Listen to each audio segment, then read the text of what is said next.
This will be Manning. Back to throw. Across the middle. Pass complete. Ball down at the 35, to the 40, to the 45, to the 50, to the 45, to the 40, to the 35, 30, 25, 20, 15, 10, 5. What did he do? All he did was score. Joey Kent. Touchdown on play number 1.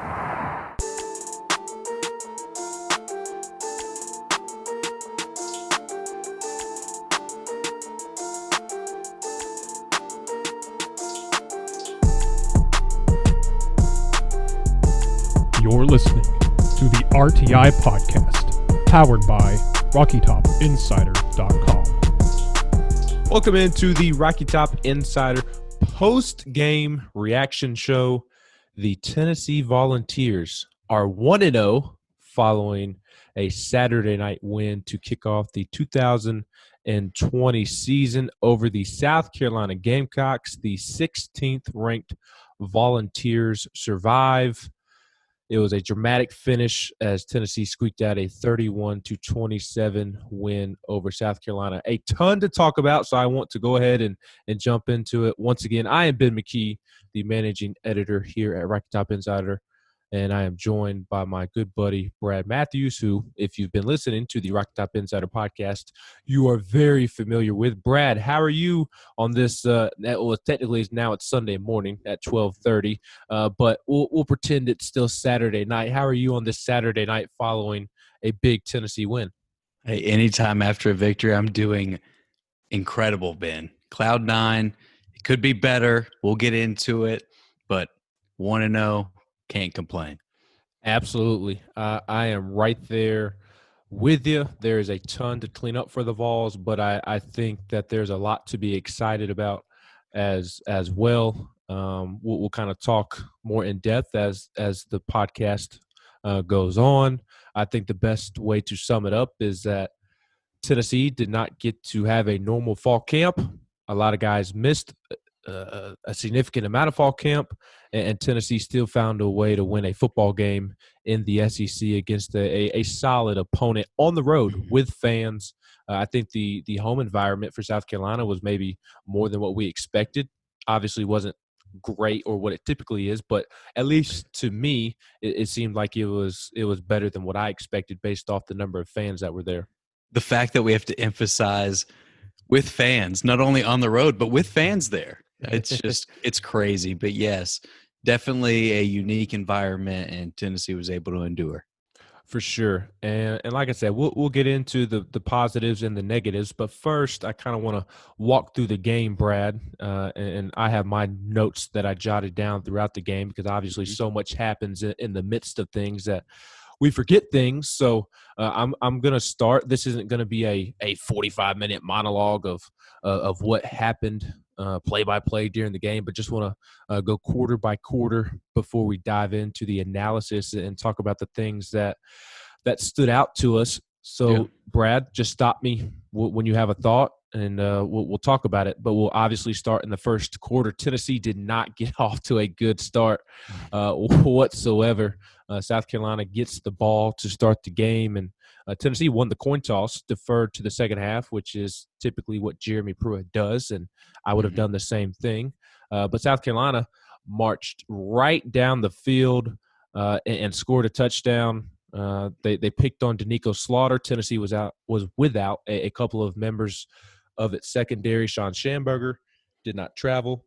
Jalen McCullough was there, but did not start because he was banged up towards the end of practice this past week. We saw him later in the game, but he did not start the game, which Danico Slaughter filled in at that nickel spot. Yeah. Bryce Thompson slid over to safety, and you saw Kenneth George Jr.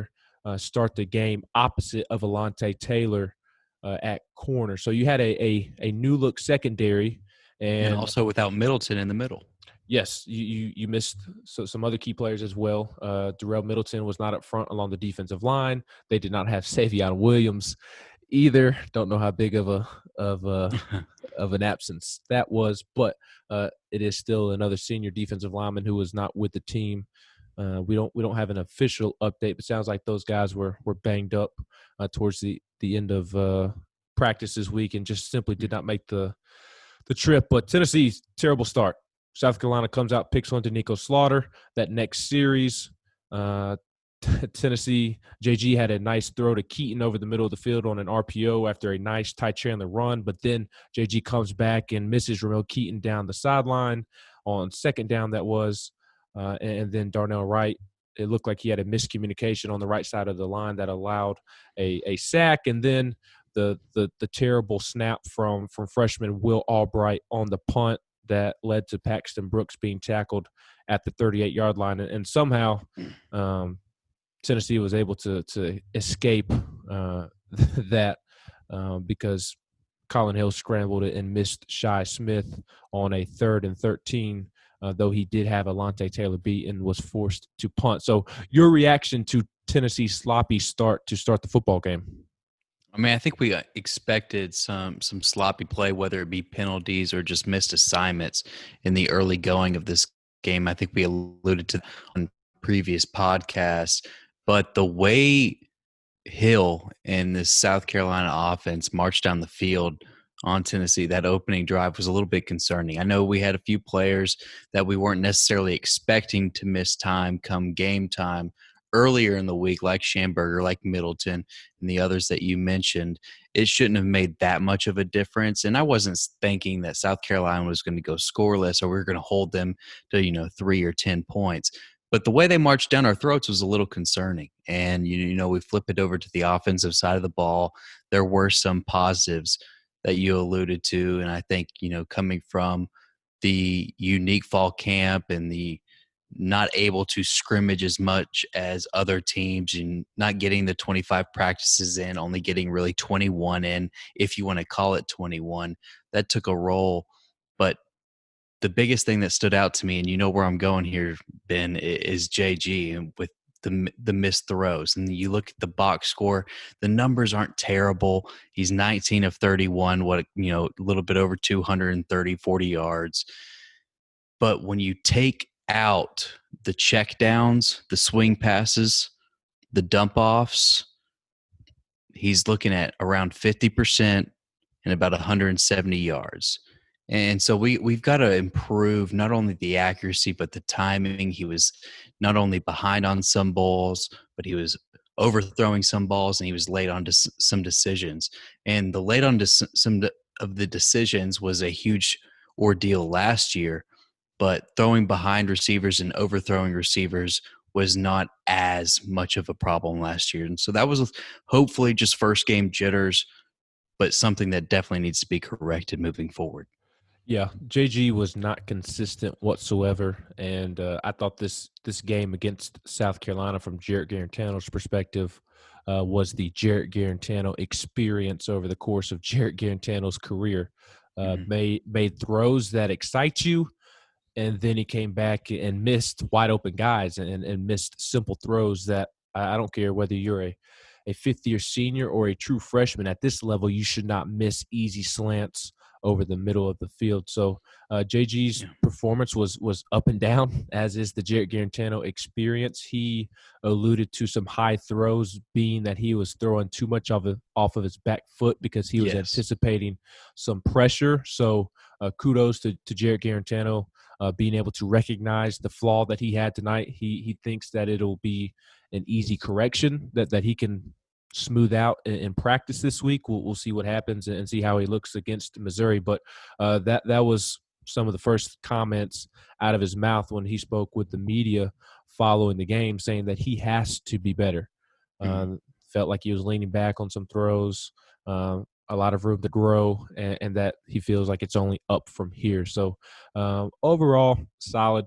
A lot of work to be done, obviously, but early on, he did not look good because he did miss Ramel Keaton down the sideline after some other timing issues with Ramel as well. But you see him miss Keaton down the sideline right before the bad snap from freshman Will Albright, which led to Paxton Brooks being tackled. And I said earlier that Tennessee's defense was able to save South Carolina's or saved the Tennessee offense from South Carolina going up 14-0 or 10-0. And Alontae Taylor had a big tackle for a loss on a reverse to Shi Smith that set up 3rd and 13. And then on that following play, Alontae Taylor was beaten by Shi Smith, and it could have been a touchdown. Hill was scrambling right, overthrew Shi Smith because he was being pressured and had to flush out of the pocket. But still, a good stand by the defense. South Carolina is forced to punt because you had that tackle for a loss from Alontae, which Alontae played really well. I thought did have a little couple of issues here and there, but he got away with a few things. He did, but the good thing is they were correctable things. Yes. They were correctable things. You love to see the passion that he plays with, and you see the potential right there. And I think he's just going to continue to get better and better each game. Speaking of Danico Slaughter, you kind of touched on him and some inexperience that Tennessee had back there. He had some awful moments, but I walk away from that game being impressed by Danico Slaughter. I'm excited. Yes, I am too. He gave up some big plays to Shi Smith early in the slot, playing that nickel star position with Sean Schamberger being out. He gave up some big plays over the middle of the field, but he also was right on Shi Smith's hip almost every throw, and he also had a sack on the evening. So I'm optimistic about Danico Slaughter moving forward. Was very surprised that we saw Danico Slaughter more than Key Lawrence. I thought we would see Key Lawrence more, but Danico Slaughter played really well. I personally was not pleased with Kenneth George Jr. I thought he left guys open 2 or 3 times and got away with it more than he would against an Alabama, a Florida, a Georgia.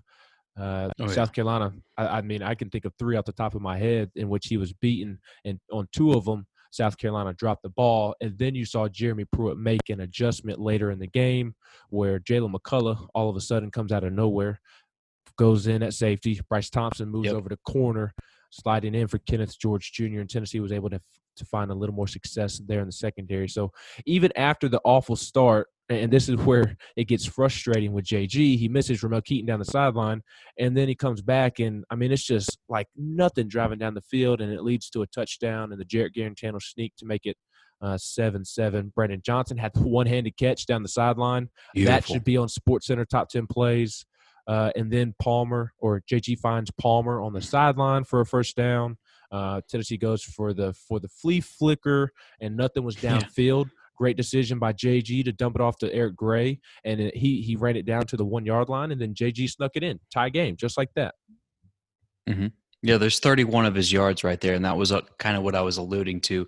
If you're just a box score looker, the numbers will be a little bit skewed for JG, but Tennessee executed and made something out of nothing out of that drive. The flea flicker, I kind of got excited. Where's this going? He was looking deep and then just had to dump it off, but at least he had the awareness to dump it off there to Eric Gray, who made something happen. And I was impressed every single time that the ball got into our running backs' hands, whether it was 3 or 8. Ty Chandler made a ton of plays, had a great average per carry tonight. And also Eric Gray had some good, tough runs between the guards, not only between the tackles, but between the guards as well. And I know we're probably getting to this, Ben, as we're just reaching the first score as you're going play by play, but the rushing game, and I'll follow your lead, but we got to talk about the rushing game this first half. We're about to walk into the second quarter, so we'll talk about that once we get to halftime. But the rushing game was interesting, to say the least. And you talk about being excited anytime 3 or 8 touched the football. It wasn't just on the ground; it was on the ground or in the air. Those two made some really nice plays. But the next biggest play, kind of there in the first half, after Tennessee and South Carolina went back and forth. Oh, well, I want to add one thing about the flea flicker.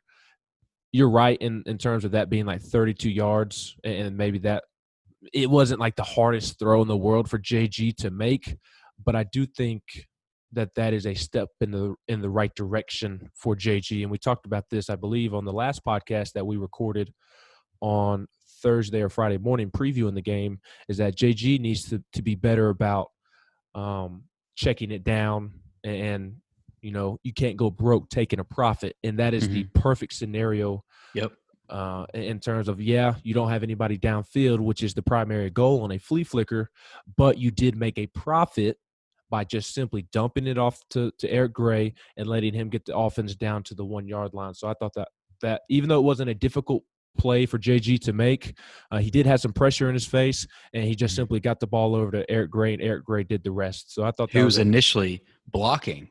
Eric Gray was, Yes. and to have the awareness to flip around and make himself available, that's huge on his part. Yeah, Eric Gray was terrific. Well, I don't know about terrific because I can't sit here and think about every single play that Eric Gray was in pass protection, but that play is a great example. And then later in the game, the play before Garantano hit Josh Palmer for what would be the game-deciding touchdown, it was a 33-yard touchdown, I believe. Palmer was streaking down on a go route, had a step on his man, and JG threw a beautiful ball and hit him right in stride, right in the middle of the end zone. That essentially won the game for Tennessee in terms of a scoring perspective. But the play before that pass to Palmer for the touchdown, JG found Brandon Johnson wide open in the middle of the field for a big 30-ish yard gain.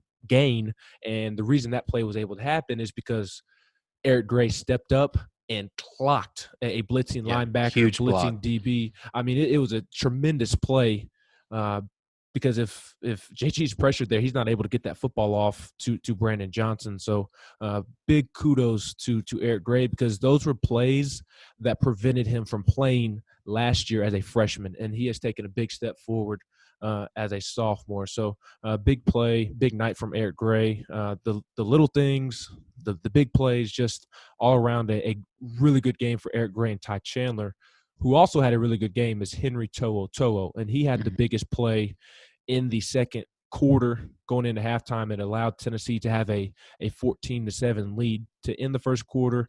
Throughout most of the second quarter, it was kind of both offenses showing a play here or there, maybe showing some promise that they can put a scoring drive together, but nothing ever really came of it. But Henry To'o was able to produce some points on a pick six. The ball got batted up in the air thanks to a DeAndre Johnson pressure, who had a tremendous game. DeAndre Johnson did. Got off to a rough start, but bounced back tremendously and had a great final three quarters. Henry To'o, interception, stiff arms a South Carolina receiver 6 feet into the ground, and then scampers in for a touchdown to give the Vols a 14-7 lead. I mean, it was just a tremendous play, especially the stiff arm. I mean, I was hooting and hollering. I prayed for the young South Carolina receiver after the play was over. Wasn't that Shi Smith? It might have been. I don't know for sure. It might have been. Which, if it was Shi Smith, he did a great job of rebounding from that, because that's almost a play. If a football player, you suffer that bad of a stiff arm, you have to retire because guys aren't good, aren't mentally right after that. Look at Earl Thomas. Earl Thomas still has not – great example. Earl Thomas still has not recovered from Derrick Henry just absolutely destroying him. So I prayed for that South Carolina receiver. I don't know which one it was. I just mentioned South Carolina receiver to the good Lord, and the good Lord must have heard me if it was Shi Smith, because Shi Smith did have a tremendous game.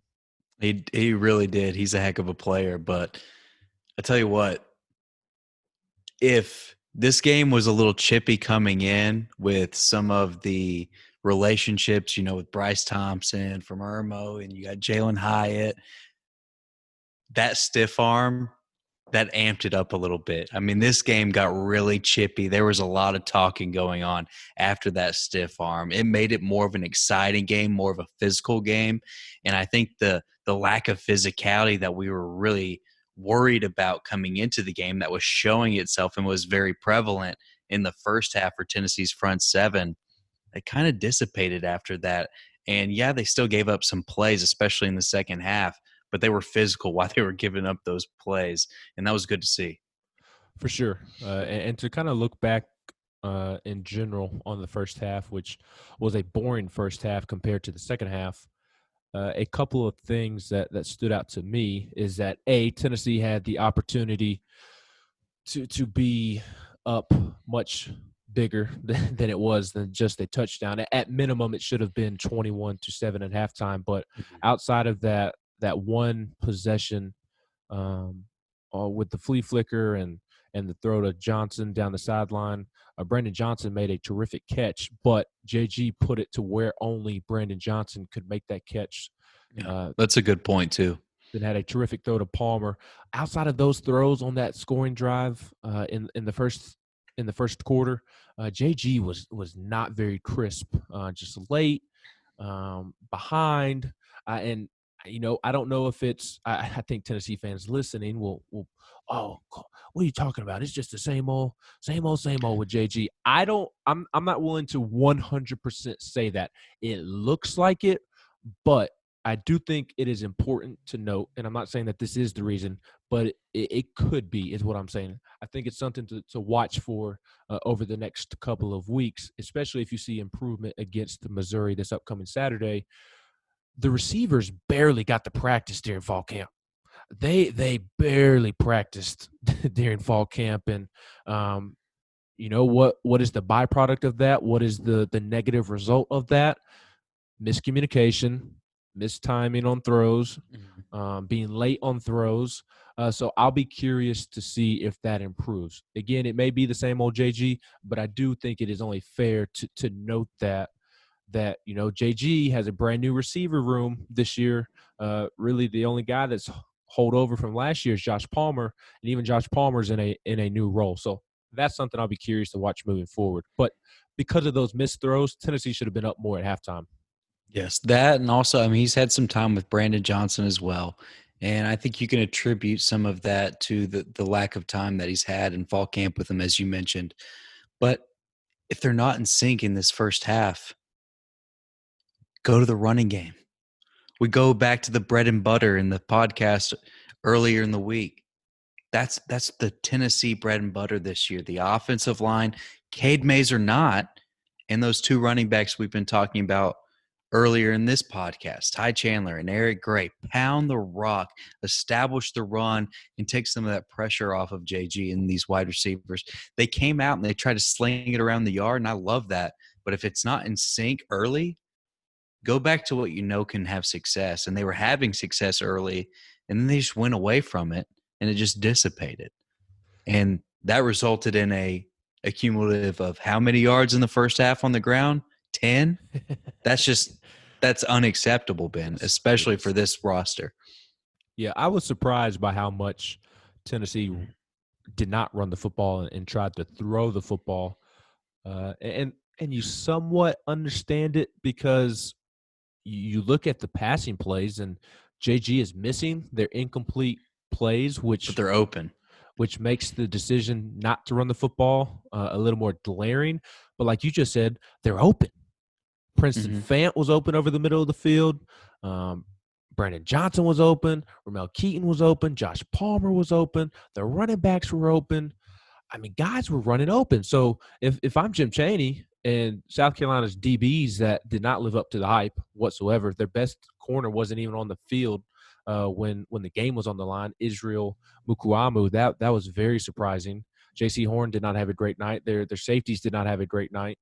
The guys are open. So you somewhat understand the want to pass the ball there.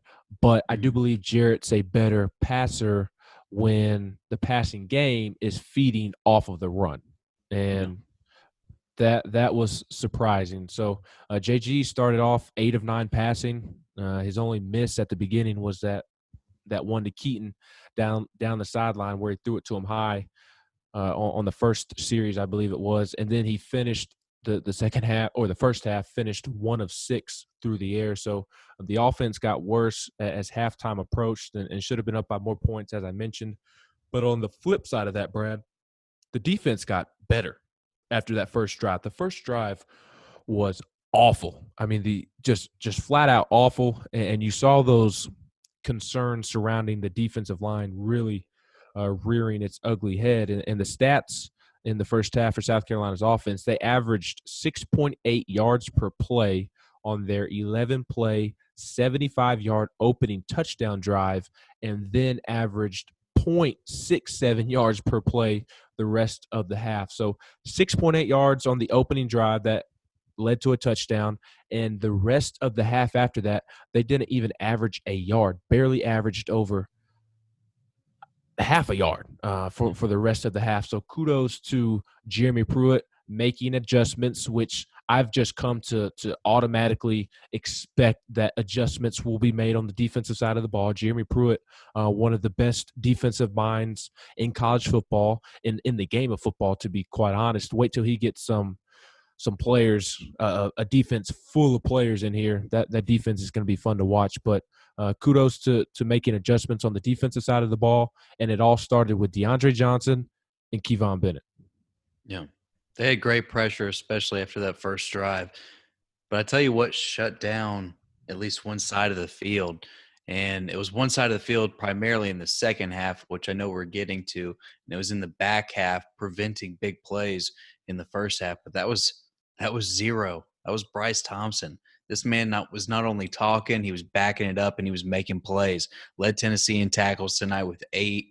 I tell you what, he was all over the field, and you love to see it because he's not huge in stature, but he's quick, he can cover, and he's going to come up and hit you regardless of what your size is. The tailback, his name escapes me for South Carolina right now, but he's a tank, man. That guy's a bowling ball. And you got to get low, and you got to come serious when you're coming to tackle that young man. And he did it several times tonight. So kudos to Bryce Thompson as well. Yeah, and the fact that he could switch to safety and be more of a run stopper than what he is used to being in a shutdown corner just speaks to his level of competitiveness and ability and the physicality. The fact that he's a future NFL defensive back. He's going to play a long time in the NFL. But moving to that second half, it looked like Tennessee was going to run away with the game to start the second half. They come out after getting the ball to start the second half, and they score right away. They came out and ran it right down Carolina's throat. You mentioned 10 yards of rushing in the first half. They had more than 10 yards on their first 2 carries of the second half. I mean, easy. So you did like the commitment to run there. Ty Chandler got it going with the run. And then Jarrett Garantano, the speed that he wanted to add to his game, had a really nice scramble, even had a little hurdle in there. I know Volstorm was joking on Twitter not to call it a hurdle because it was more of like jumping over a puddle. But Volstorm, that was still a hurdle. I don't care if it was a puddle or if it was a full-size human being. That was still a hurdle. So JG had a nice scramble there. I thought he looked more athletic, honestly. I know people were kind of making fun of him for his comment to want to add speed and athleticism and kind of put good weight on. I thought he looked more athletic, looked good. I thought you could really see his work in the weight room from this offseason. And then Eric Gray finished that drive with a 12-yard touchdown in which he was just not going down on that touchdown run, ran over 2 South Carolina Gamecocks, and then one didn't even try to tackle him at the goal line. So that was really cool to see. 6 runs, 2 called passes. JG had a nice completed pass for 10 yards to Palmer. Without a doubt, the most efficient drive of the night. Didn't have any third downs attempted. So they come out looking like that, and you're thinking, oh, my word, it's 21-7. The offense is clicking. JG just looked tremendous. The running game looked tremendous. The defense has made adjustments. Tennessee's going to blow South Carolina out. No. In typical Tennessee fashion, and this is the reason I'm going bald, is because of things like this, solely because of Tennessee. South Carolina scores a touchdown on the very next drive. Kenneth George Jr. was beat deep. Danico Slaughter was beat on a slant for a 29-yard touchdown. Tyler Barron did have a nice tackle for a loss to create a third down, but then South Carolina comes out and throws a 29-yard touchdown to Shi Smith when Danico Slaughter got beat. So South Carolina makes it 21-14. Tennessee's next drive after the touchdown, Eric Gray stuffed on 3rd and 2. Brent Samaglia misses a 46-yard field goal attempt on 4th and 1 because the front allowed a pressure on the left side of the line. It looked like Jeremy Pruitt was not happy with Elijah Simmons there. Yeah, and the pressure was bad. Yes, they got back there, but it shouldn't have affected the kick that much. I'm with you. He still should have made that kick. It is a factor, but he still should have made the kick. I was with you on that. What did you think about not a JG, but Pruitt not going for it there on 4th and 1? I think I would have gone for it. I think you would have gone for it, especially if you're thinking about the scenario coming into the football game. But the way Tennessee had been playing on offense outside of that first drive of the second half, I mean, it's been all through the air. I mean, you hadn't seen a lot on the ground, at least to that point. And 4th and 1, you want to line up behind the big uglies. You want to get right behind 73 and run on Trey Smith. But that hadn't been very evident to that point. So it made sense that you just wanted to get points there, but I would have liked to see him go for it. Yes. Yeah, I think I would have gone for it as well. But you also understand that South Carolina just made it a one-possession game, and you have arguably the best kicker in the country, definitely the best kicker in the SEC, 46 yards, well within his range, make it a two-score game once again. So you do see the other side of that, but you're supposed to have one of the best offensive lines in the country. The previous drive, you ran it down their throat. Let's get behind Trey Smith, Brandon Kennedy, and let's pick up that first down. So I see both sides of it, but I do think I would have gone. Do you think the hurry up? There. Do you think the hurry up, the tempo is what prevented them from going for it there? I mean, you had a lot of tired bodies. I think the third down snap was even done too early. Ty Chandler couldn't even get his feet under him whenever he got that handoff. I think that definitely had a factor.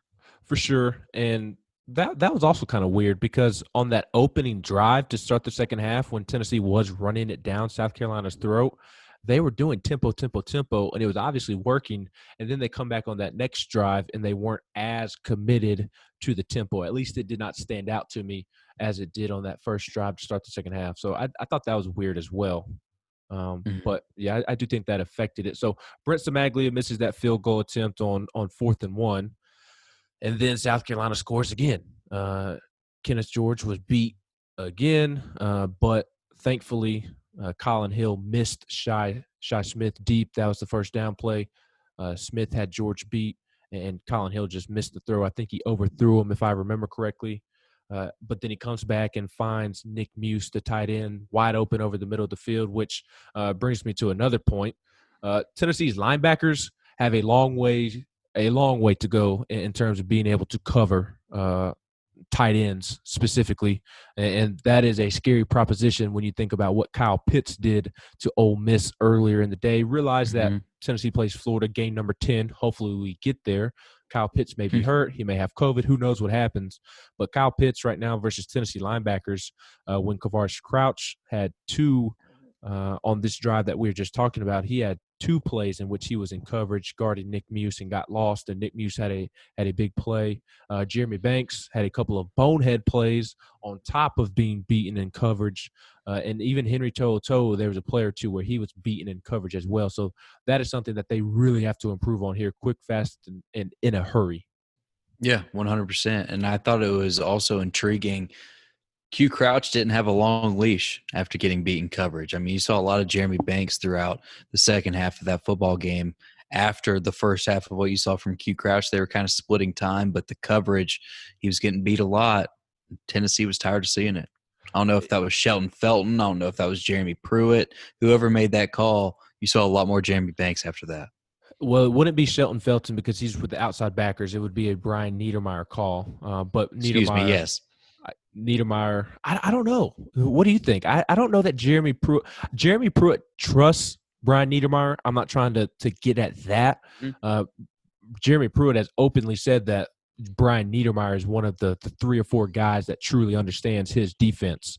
It's like him, Ansley, and I think Charles Kelly, the current Alabama safeties coach, are like the guys that understand Jeremy Pruitt's defense in and out. So maybe he would trust Niedermeyer to do that. But the reason I hesitate is because this is Niedermeyer's first game coaching inside linebackers on the defensive side of the ball.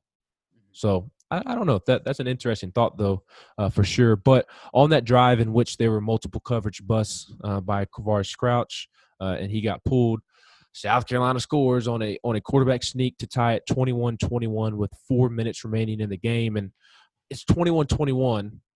And 8 minutes ago, Tennessee's up 21-7, and you're thinking that Tennessee's going to run away with it. And now, of course, there's this anxiety. And again, this is why I am losing my hair, because of Tennessee and these stupid situations that they always go through every single game. But they did find a semblance of life after South Carolina tied it up. Brett Zamaglia redeemed himself, made a 47-yard field goal to give Tennessee a 24-21 lead with 2 minutes to go in the third quarter. Jarrett had a nice pass to Ty Chandler. He also found Brandon Johnson over the middle of the field, and this is the series in which Ramel Keaton was just flat out tackled on the sideline for a defensive pass interference. That South Carolina secondary not living up to its hype once again. And then for the next couple of drives, neither offense could get anything going. Jerome Carvin had a false start to start one drive that really killed Tennessee.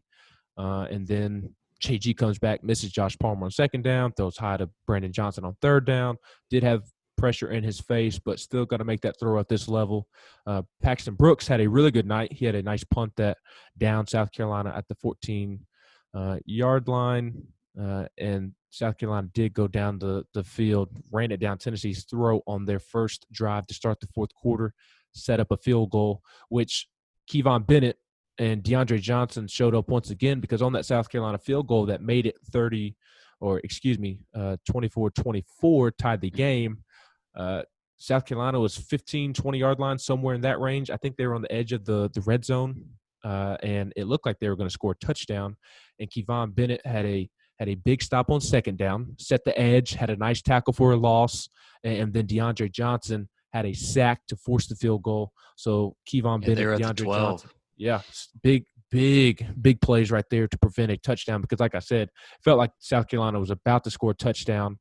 And then after that field goal that made it a 24-24 game, tied the game, this was another drive that makes you frustrated with JG, because this is the good JG coming out. Ty Chandler got the drive going on the ground once again.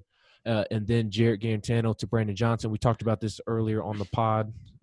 This is when Eric Gray picked up the blitz, found Brandon Johnson wide open over the middle of the field. The South Carolina secondary had a coverage bust. And then on the very next play, JG to Palmer. Just a beautiful throw, beautiful route. Shouts to Palmer for getting open. But this is what frustrates you.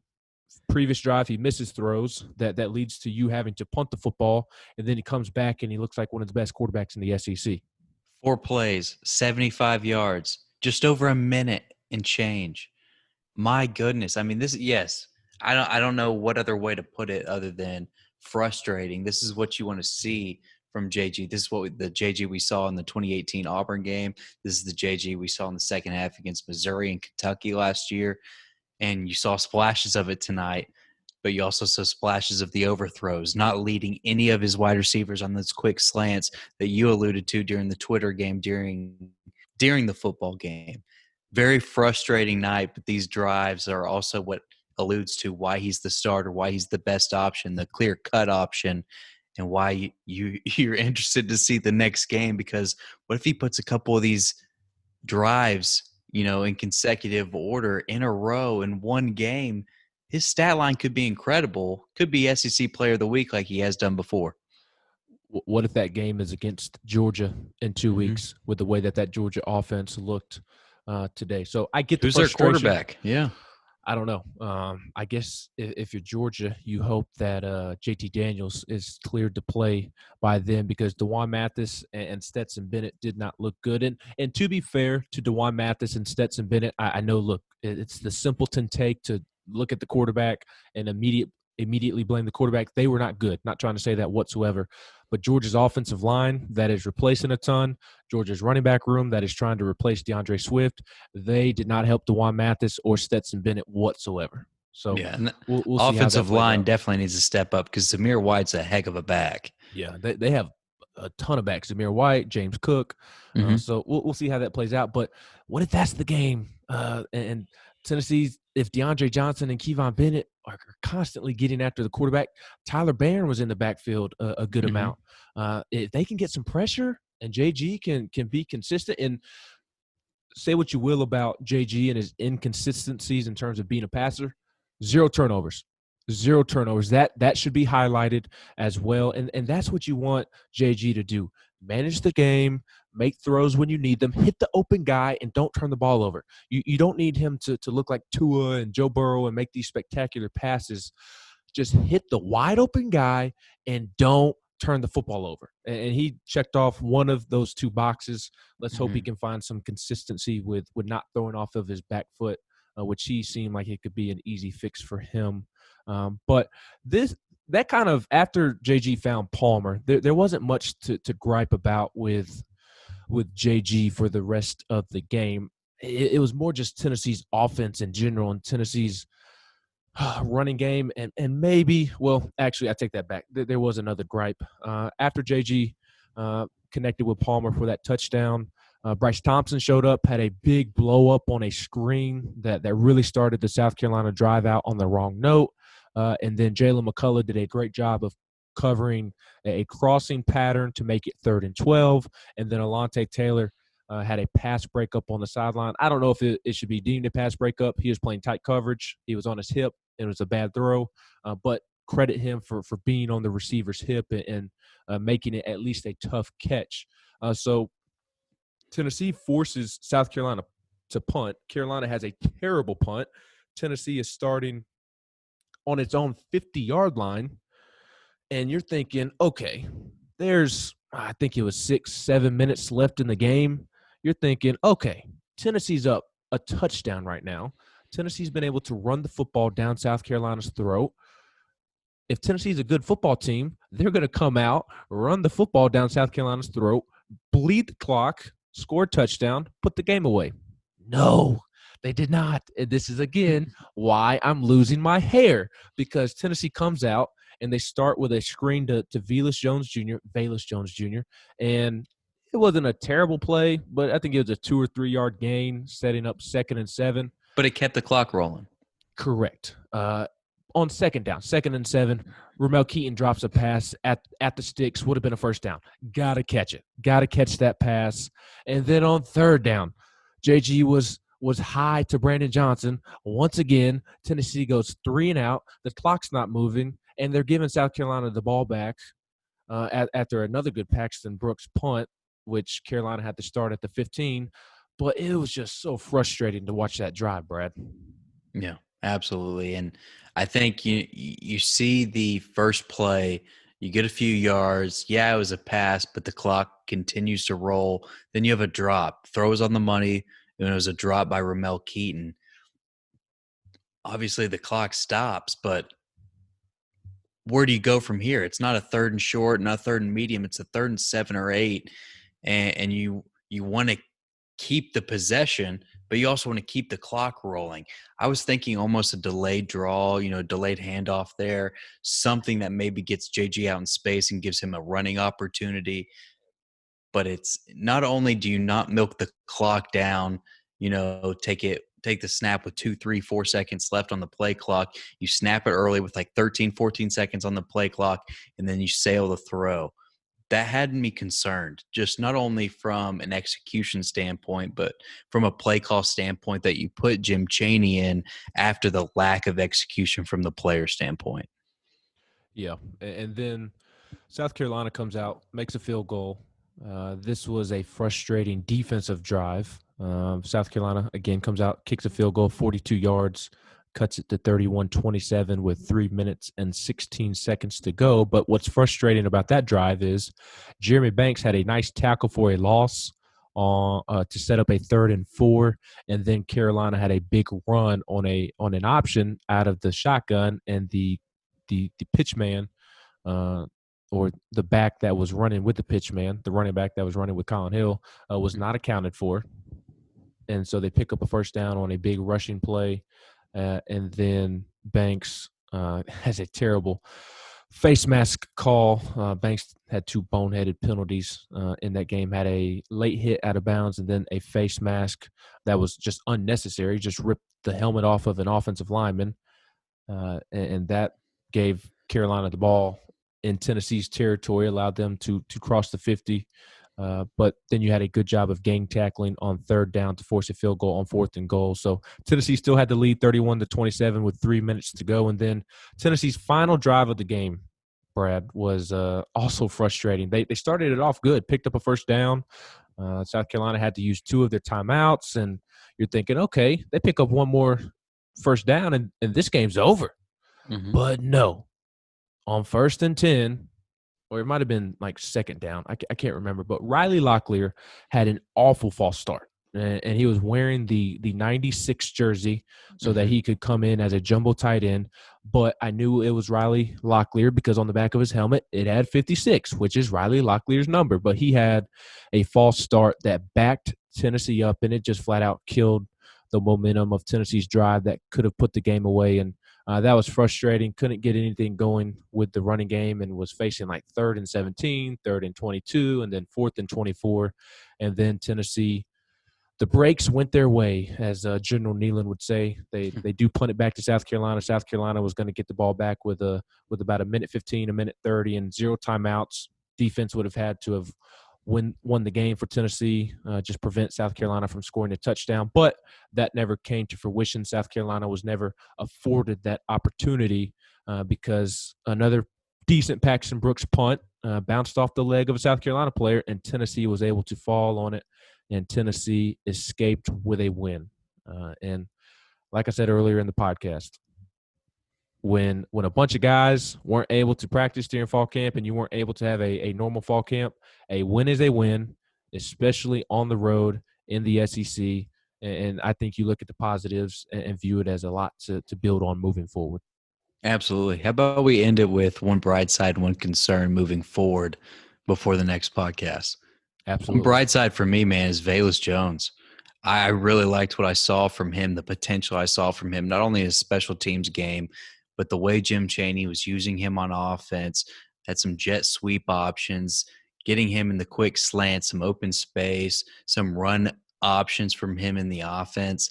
I really like the potential Velus Jones is showing and a good threat that JG has at his disposal. Yeah, I'm with you. I'll give you one quick one on offense, one quick one on defense. On offense, I'm going with Ty Chandler and Eric Gray. I think you're already seeing the difference in Jade Graham, or the difference that Jade Graham has made in his short time with Ty Chandler and Eric Gray. I spoke about this on the podcast last week, but it's just the little details that Jade Graham is able to share with those two because he played the position. The little things such as with Ty Chandler, keeping his eyes up when he's taking the handoff. That way he can have better vision when he's hitting the holes or trying to find the hole, rather. I think you've already seen a difference in Ty Chandler. Ty Chandler looked like a complete back tonight. He did not look like a guy like he has in the past, the guy that can come in and get you a play here or there. He looks like a guy that you can really rely on in the offense. And I think Ty Chandler and Eric Gray, they stay healthy. Those two are going to have a big year combined. So that's the positive on offense for me. And then you look at the defensive side of the ball, and obviously Kevon Bennett and DeAndre Johnson. That came out of nowhere. That far surpassed my expectations. I did not see that coming. And if they can do that throughout the season, this Tennessee all of a sudden looks very different once Jeremy Pruitt and Jimmy Brumbaugh can get this defensive line going. And South Carolina was supposed to have a solid offensive line and a solid – They do. And a solid group of tackles. So I know they had Dylan Wanham at left tackle. He's viewed as a very good SEC offensive lineman. And then they had 3 or 4 guys that were in the mix for that tackle spot opposite of, and the word out of Carolina camp was South Carolina felt that they were interchangeable. All guys were quality starter level players in the SEC. It was just a matter of kind of who's playing the best right at game time. So that was the positive for me on the defensive side of the ball, Kevon Bennett and DeAndre Johnson. Your concern moving forward into Missouri week? It's got to be the interior of the defensive line. The biggest name I think that we remember from last year was Aubrey Solomon, and I think you all saw him a few times on the television screen tonight. And whenever you saw him on the television screen, you didn't see much else. That man has definitely put on some weight. I'm not sure if it's healthy weight from last year, and he doesn't necessarily look like he had the motor of an SEC defensive tackle. And I saw a little bit of that motor last year, so I know it's in him. And going back to last week's podcast, Benz, I was really wanting to see more of Elijah Simmons, and rightfully so. You were a little bit concerned. Tennessee's wanting to see more out of him, the coaching staff, in practice, more physicality, keep shedding the weight, get healthy weight on him. But we saw him play the primary amount of snaps tonight at the defensive tackle position. He was our nose tonight. And so I think that's very concerning for Tennessee moving forward. We got to find some reliable bodies in the interior. Yeah, I have a couple of quick thoughts on that. The Aubrey Solomon, definitely a concern. It looked like bad weight, quite honestly, if I'm being flat out honest. Looked like some double cheeseburgers. It looked like he did not spend quarantine the best way possible. And it may not have been that. I don't want to rush to judge because I don't know what these young men have been through over the last couple of months.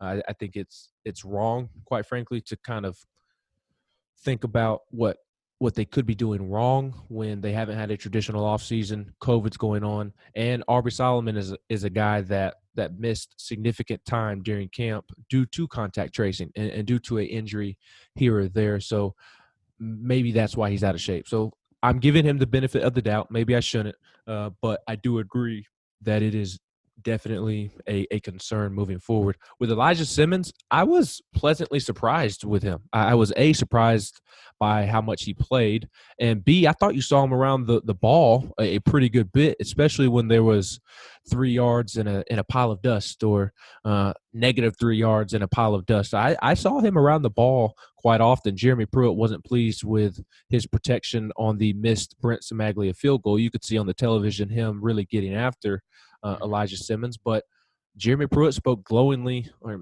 maybe glowingly is too strong of a term, but spoke highly of him following the game, said that he returned to campus over the summer at 379 and he played at 343-ish tonight. So, yeah, that is a number that makes you kind of laugh. But, I mean, he's lost 30 pounds since the beginning of summer. I think that's something to be proud of. I mean, he's just a big guy. I mean, he's a nose tackle. He's supposed to be a good bit over 300, but not 379. That is absurd. So I was pleasantly surprised with Elijah Simmons, but I do agree with you that it is a concern that we saw him primarily on the interior of the line. Where's Karat Garland? Where's Greg Emerson? Where are those guys? Those guys played well towards the end of last season. Where are they? So, and you mentioned it earlier, Tennessee was without Darrell Middleton. Maybe he'll make a difference next week. He sent out a tweet saying that he was not healthy and that he was hoping to be back by next week. We'll see how that shakes out. On the offensive side of the ball, real quick before we get out of here, Brad, I know you'll agree with me on this. Jarrett Garantano has to be more consistent. Thank you for not turning the football over. Thank you for the throws that you made. You did do some good things. But if Tennessee is really going to take a true step forward this year, Tennessee is going to reach its potential. He can't miss some of these throws that he is missing. You can't miss guys that are wide open over the middle of the field. You can't miss high. So that is my concern moving forward. I'm giving him the benefit of the doubt. Speaking with Jeremy Pruitt and JG, it seemed like somewhat of a simple fix, but I also don't know how much of a simple fix it is when this has been a constant theme for him over his career. So he played fairly well, at least at times. Got to be more consistent. Got another, if you want to call it a warm-up game against Missouri, before you face the big boys of Georgia, kind of Kentucky, and then Alabama. So that 3-game stretch is coming up. And I know folks are going to laugh at Kentucky because they lost. I don't think the score was indicative of the fact that they were the better team for 3 quarters. In my opinion, the SEC screwed them right before halftime. I don't understand how you don't see a running back 2 to 3 yards into the end zone. They definitely got a makeup call, though. That was targeting. I don't know what makeup call you're talking about. I know, but I mean, I think that's a 50-50 call when it came to targeting. Yeah, you caught it, and you're able to call it because you caught it. But I don't think that targeting is called unless you miss the review of the obvious touchdown by the Kentucky running back. I disagree with that because if you look at the rule book, it was helmet to helmet, and it was on a defenseless defender. I hate the rule, but it was the correct call. He saw him coming, though. It wasn't completely blindsided. It was helmet to helmet, though. That is true. So I hate the rule. I still think it's 50-50. I hate the rule. It's 50-50 because you never know with the refs. I hate the rule. I agree with the call, if that makes sense. But honestly, that should have never happened because it should have been a 14-8 game at that point and Kentucky kicking off, whatever. We'll exactly. Talk about it was a makeup call. It wasn't a makeup call because it never should have been in that position. That's why it's a makeup call. No, it was the correct call is what that was. I don't want to go down a Kentucky rabbit hole. My point is I do think Kentucky looked better than what the final score indicated. In my opinion, Agreed. They were the better team for 3 quarters, and Tennessee's defensive front will have to play better. Tennessee's offensive front will have to be more consistent if they want to continue to dominate Kentucky like they have year after year after year. That was kind of the point I was getting to, and hopefully JG can correct some of these errant throws over the middle of the field by the time Georgia, Kentucky, and Alabama rolls around. So that is my concern, but I'm also somewhat optimistic about that moving forward. So that's the way my mind works. I've got a bunch of hamsters running around up there. No, I got you. If there's any concern for me offensively, it's just establish the run game earlier in the football game each week. It'll take a lot more pressure off of the quarterback, open up that play action for JG, and I really think he thrives in the play action pass. I'm with you, Brad. That will do it for this post-game reaction show, talking about Tennessee's 31-27 win over South Carolina. Do you want the good news or the bad news? Do I get them both? I'm going to give you both. Which one do you want first? The bad news. It's 1:20 in the morning. Yeah, it's definitely 1:20 in the morning. Do you want the good news now? Yeah, hit me. Tennessee and Missouri play at noon next week. So when we record the post-game pod next week, it will not be at 1:20 in the morning. Can't wait. My friend, this was fun. I'm thrilled football season is here. Thrilled that the Vols are 1-0. Look forward to Monday morning, which is now tomorrow morning, even though it's still Saturday night in my head. Thrilled to be back on the Swain event Monday morning to discuss the Vols win over South Carolina for 3 hours with our good friend Jason Swain. Once again, I'm Ben McKee. He is Brad Matthews. We will be back either Monday morning or Tuesday evening with another podcast, a podcast that will be intended to react to the game, but react with 24 to 48 hours under our belt with the game being over. And Jeremy Pruitt will speak to the press conference.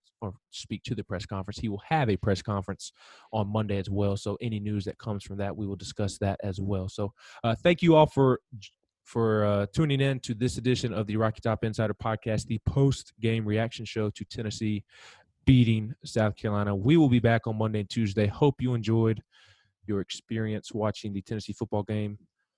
Until next time, we will talk to you all later.